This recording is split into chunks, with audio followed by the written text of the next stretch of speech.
Greetings. Let's take a look at the top news stories out of Guyana for Monday, April 29th, 2024.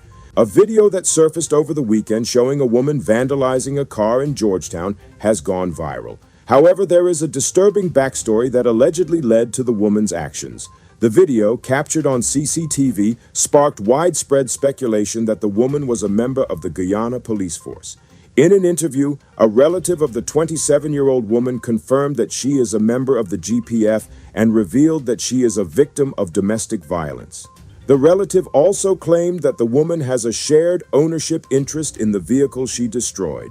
According to the relative, the woman's 26-year-old ex-boyfriend, a taxi driver, had subjected her to physical and emotional abuse on multiple occasions, leading her to end the relationship.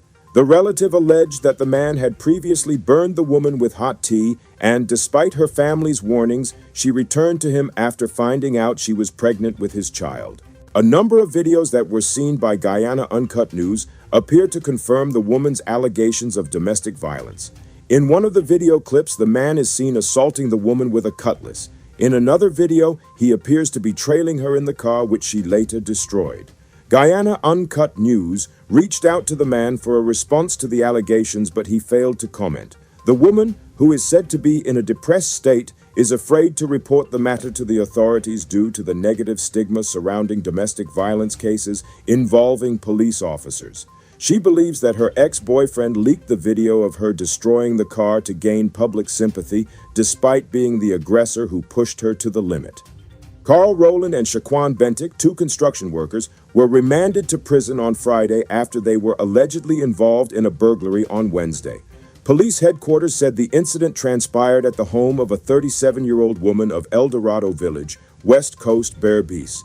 They said that acting on information received, they went to the men's shared residence and recovered several items, including cell phones, cash, and other items suspected to be stolen.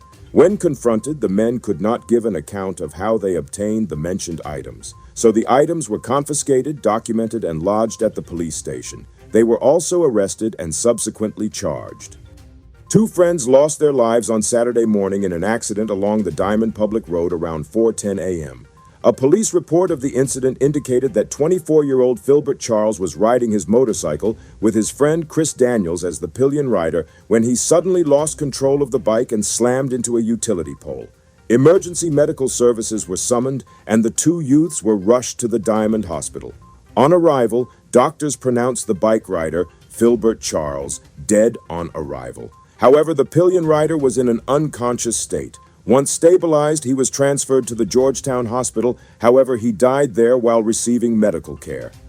A video has surfaced showing police officers in Linden beating a local businessman, Hilton Lyle, inside the Mackenzie police station compound. The police claim that Lyle attacked one of their officers first, prompting the others to intervene. According to the police, Lyle was at the station to check on his DJ, who had been detained for refusing to turn off his sound system at Lyle's bar. Lyle was ordered to leave the station but got into an argument and allegedly attacked an officer, leading to the beating. Lyle was arrested but later released on self-bail, along with his DJ. The Office of Professional Responsibility has launched an investigation into the incident, which will include reviewing the video footage. The Georgetown Mayor and City Council has removed vendors and their structures from outside Demico House, a popular restaurant in Stabroek, Georgetown, following a high court order granted 2 weeks ago. The order was obtained by Banks DIH Limited, the parent company of Demico House, which had complained about the vendors obstructing its property and affecting business operations. Despite the court order, many vendors resisted, arguing that they had nowhere else to go and demanding alternative locations for their businesses. The vendors expressed frustration and concern about how they would provide for their families. The MNCC has acknowledged the challenge and plans to develop a comprehensive plan to address the vending situation permanently. The court's decision sets a precedent, with other businesses also seeking similar orders to remove vendors from outside their premises. A 33-year-old driver, Berthany Cadeau, was shot and injured during a robbery at Stevens Waste Management's office in Georgetown. Two masked men entered the office where an employee, Ruth Chase, was paying salaries to other employees.